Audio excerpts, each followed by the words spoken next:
பூரமோ நான்முகன் படைப்பு. நான்முகனோ கரியம்மா நுந்திலே உதித்தவன். கரியம்மனோ அலக்கடலிலே வருந்தவன். அலக்கடலும் ஒரு குருமணி கடக்கு.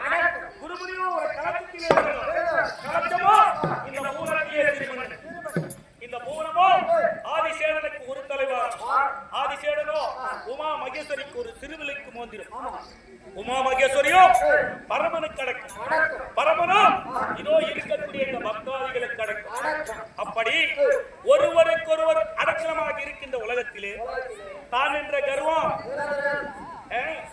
கற்றது கையளவு, கற்காதது உலகளவு. அப்படி கற்ற ஒரு பெற்றோருமாக அமர்ந்திருக்கக்கூடிய இந்த தெய்வீக சபையே தான் என்ற கர்வம் இருந்தனை கத்தது அத்தனையும் கைவிட்டு போயிடும். எத்தனையே கத்தது அத்தனையும் கைவிட்டு போயிடும். எத்தனை இருந்தாலும் நம்ம பிடிக்கல இருக்கணும். அப்படி இருக்க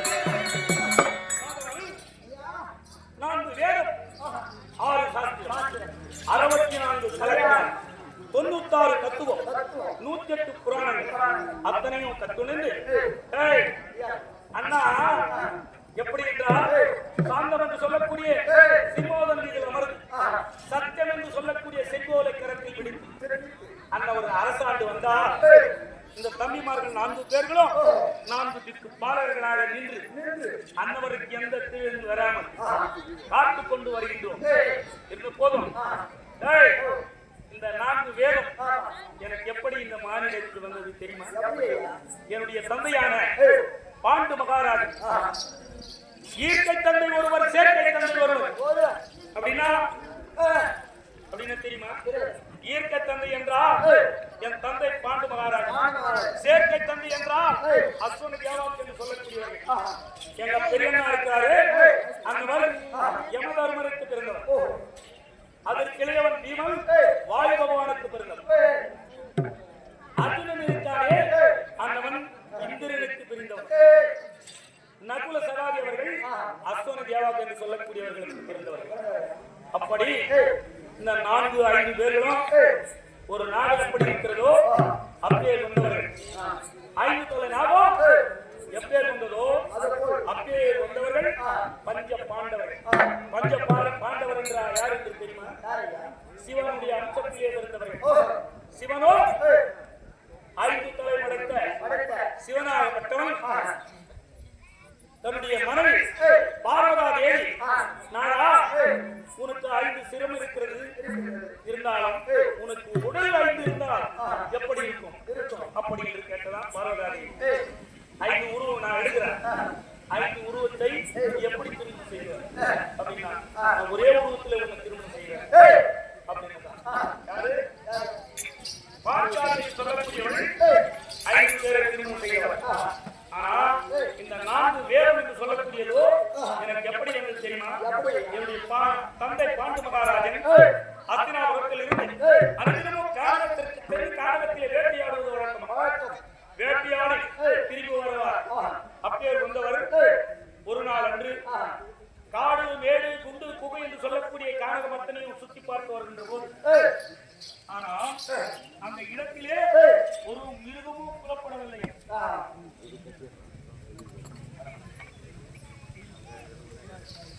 ஒரு நாள் அன்று அந்த கானகத்திலே அமுதந்த மகாமுனிவரும் அமுதந்தி அம்மையாரும் 2 பேரும் கானகத்திலே புணர்ச்சி செய்து கொண்டிருக்கிறார்.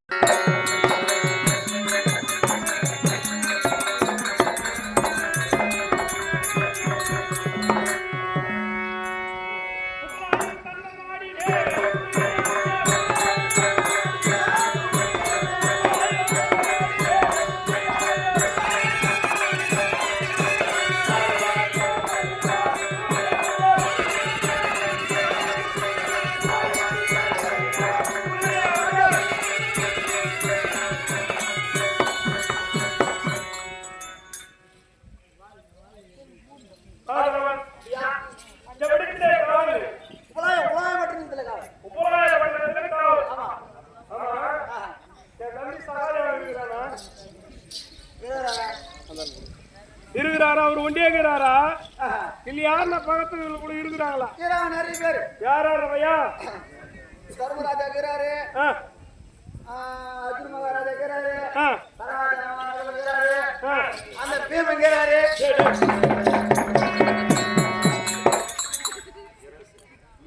உங்களுக்கு யார் ஓடும்? பீமன் சொல்லணுமா?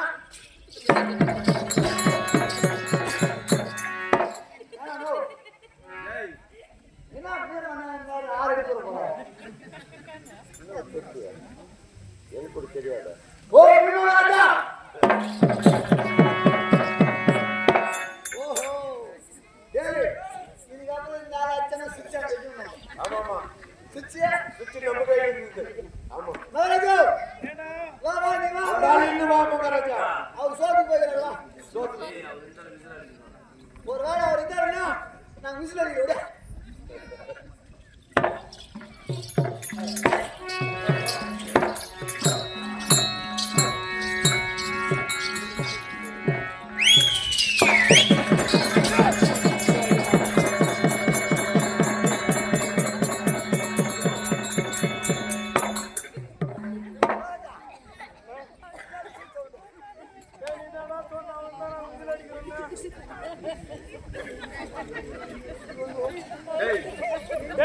நல்லா பார்த்து சொல்றா பையா.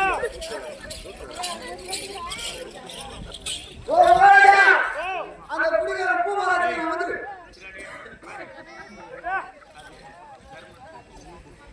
ஐயா குடிகார வந்து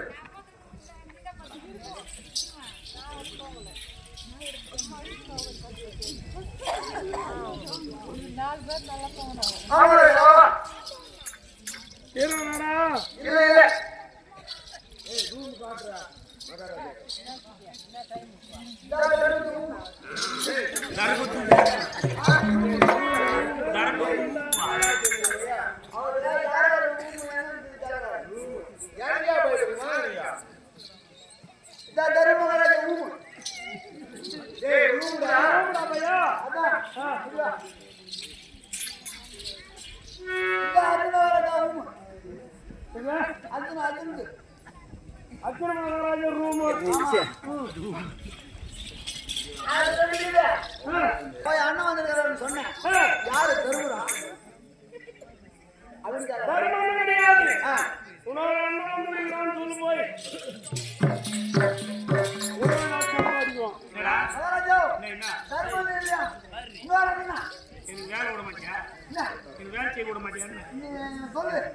யாரா இன்னொரு அண்ணன் கையில கதவெடுத்து ஒருத்தன் மாதிரி ரொம்ப சீட் கலர் பீமனா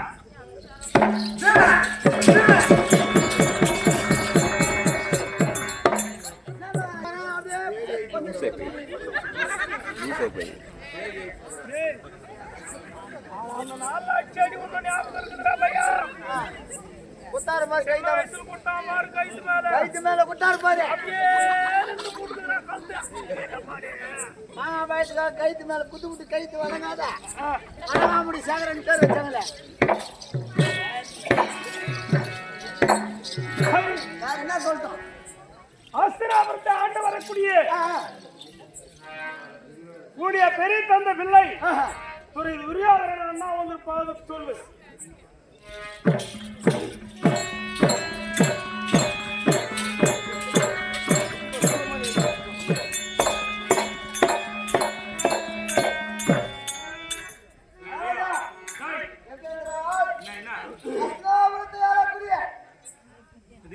அஸ்தினாபுரத்தை யாரக்கூடிய யாரோ உங்க பெரிய தந்தையா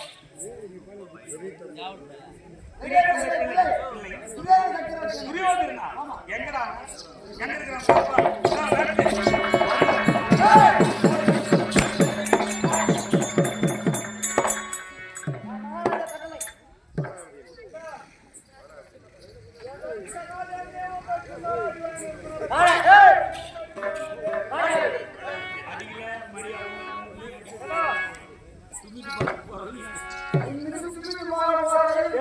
சொல்லிதான் அடிக்கிறியா?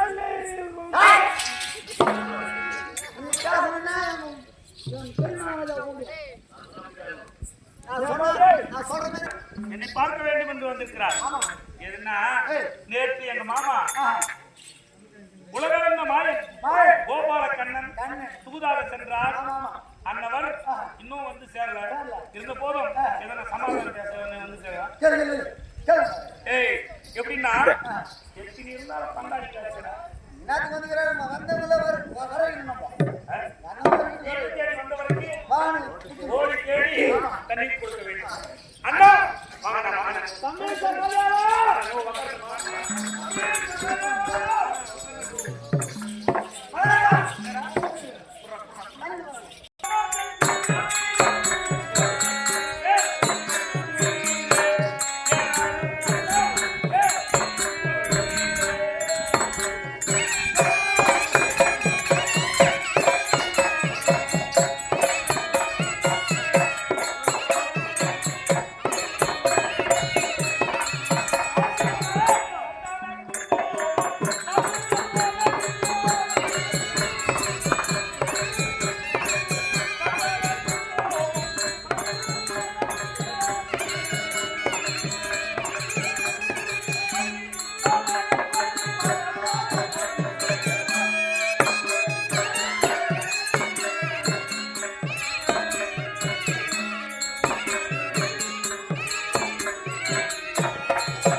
மல்லை முல்லை இருவாட்சி தோல் என்று சொல்லக்கூடிய அநேக மலர்கள் சிறப்பாக தொடுத்து பாதத்தில் வைத்து ஆதாரமாக பண்ணுகின்றேன். ஆசீர்வாதம் தம்பி சகாதேவா, ஆசீர்வாதம். அண்ணா தம்பி சகாதேவா, கீழே பாதாரம் வந்துட்டு நீங்கள் ஆதாரமாக வைத்தபடியா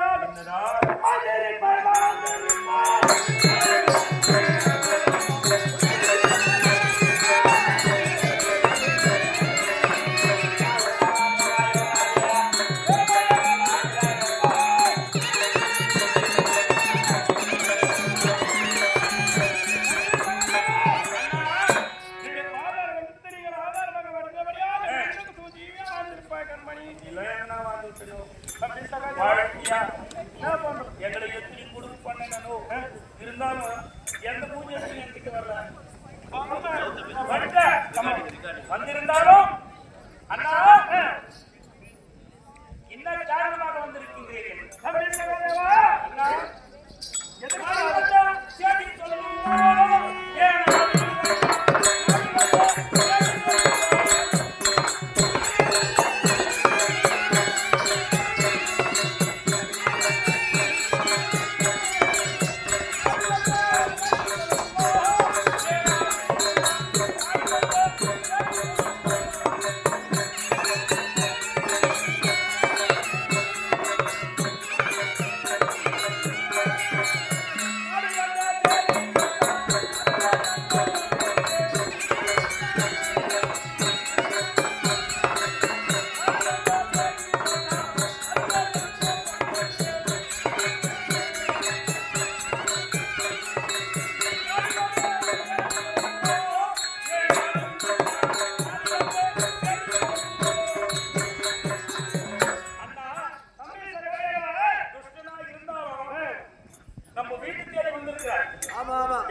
அப்படி இருந்தாலும் நீ என்னை தேடி வரக்கூடிய காரணம் என்னன்னா அண்ணா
அண்ணா நான் யார்? என்ன பெரியப்பா பிள்ளை நீ உங்களுடைய பெரிய தந்தை பிள்ளைகள். ஆமா எனக்கு நீங்கள் யார்? சித்தப்பா பிள்ளைங்க சிறிய தந்தை பிள்ளைகளா? உங்களை ஆ, எத்தனையோ துன்பங்கள் நான் செய்திருந்தேன். செய்திருந்தோம். இன்னைக்கு உன்னை தேடி வந்திருக்கிறேன்னா ஆசை பாசத்தோடு தான் வந்திருக்கிறேன்.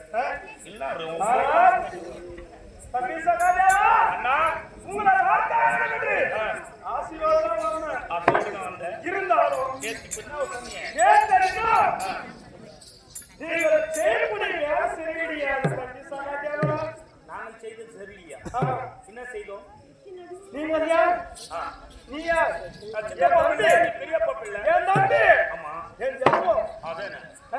எனக்கு சிறிய தந்தை பிள்ளை. என்ன இருந்தாலும் பங்காளி மாதிரி ஆகும். இன்னைக்கு நீ நான் அடிச்சுக்கலாம், ஆ. நாளைக்கு ஒண்ணா போலாம். ஆ, ஆனா சம்பந்திக்கோ பக்கத்திலேயே இருப்பாங்க பள்ளம் எடுக்குது. ஆனா பங்காளி மட்டும் எடுப்பாங்க.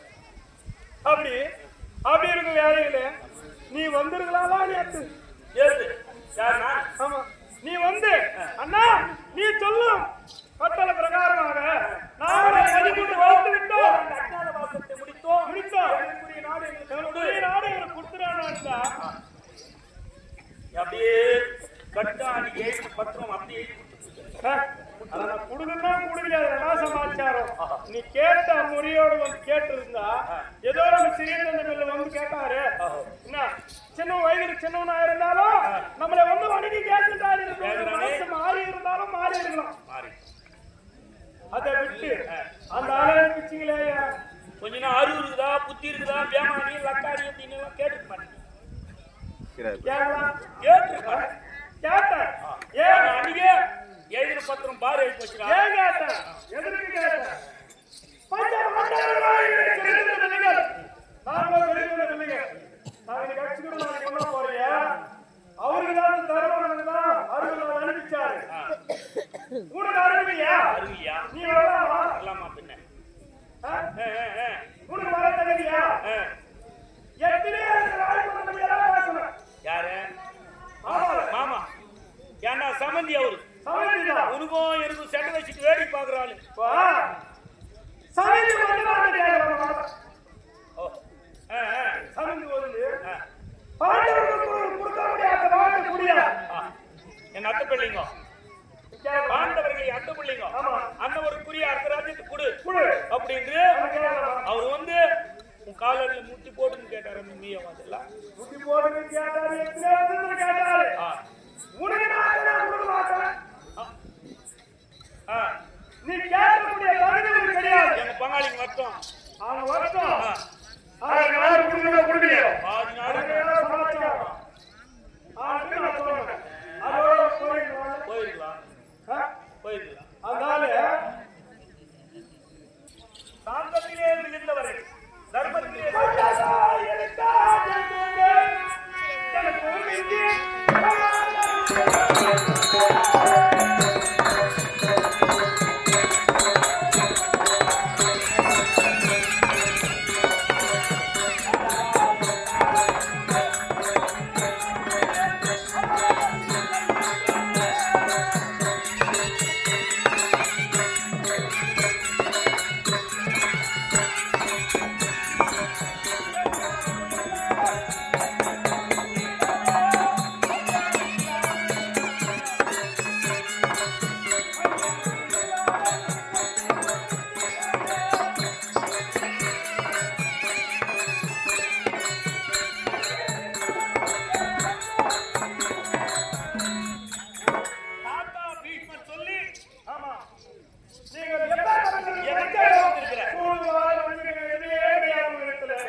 ஆகையினாலே சகல வீட்டிலே போய் சாஸ்திரம் கேட்டா கண்டிப்பா சொல்லுவார் என்று தாத்தா எடுத்து வைத்தார்.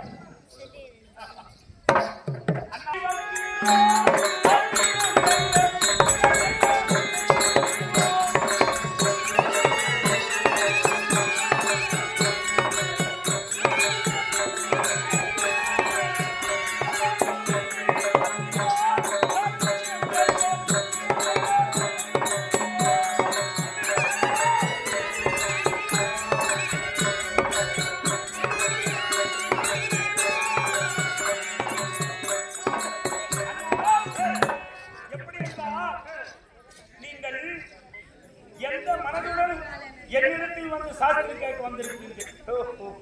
அண்ணா, சாஸ்திரம் எப்படி சொல்ல வேண்டும்? எப்படி சொல்ல வேண்டும்? எப்படி? ஆயிரத்து பூஜை வைத்து என் கருத்தால் ஆதித்த இருந்தால்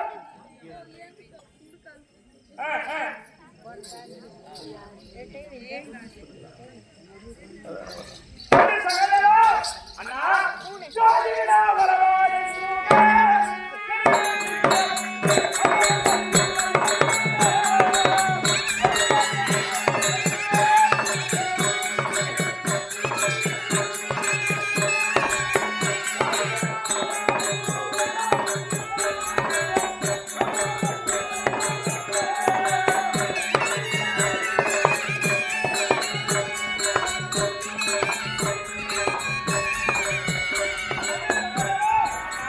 பாரதிலே காரியங்கள் எப்படி இருக்கிறதோ அதற்கு ஒப்பானவர்கள் நீங்கள் நாங்கள் ஆகையினால் அண்ணா நான் வந்து சாஸ்திரம் கேட்டா நீ தடை என்பது சொல்லாமல் நாடினாங்க நாங்கள் வந்தோம்.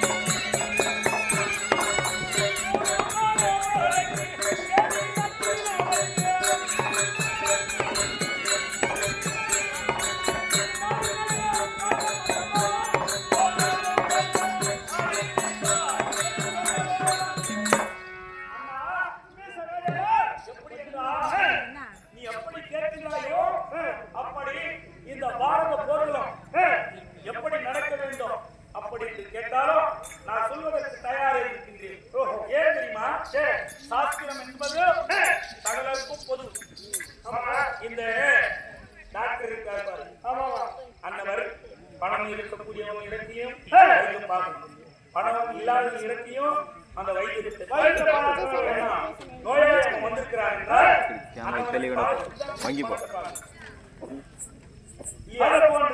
அப்படி சாஸ்திரம் என்றால் உலகத்திற்கே பொது. இந்த சாஸ்திரத்தை பார்த்து உள்ளது உள்ளபடி சொன்னாதான் அவன் சாஸ்திரம். அது விட்டு உனக்கு ஒரு சாஸ்திரம் எவ்வளவு படித்தவர்கள் ஒரு தாய் ஒரே பிள்ளை இருக்கணும். 32 லட்சம் இருக்கணும். இருந்தாலும் யாரும் இருக்கிறாங்கன்னா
ஆ.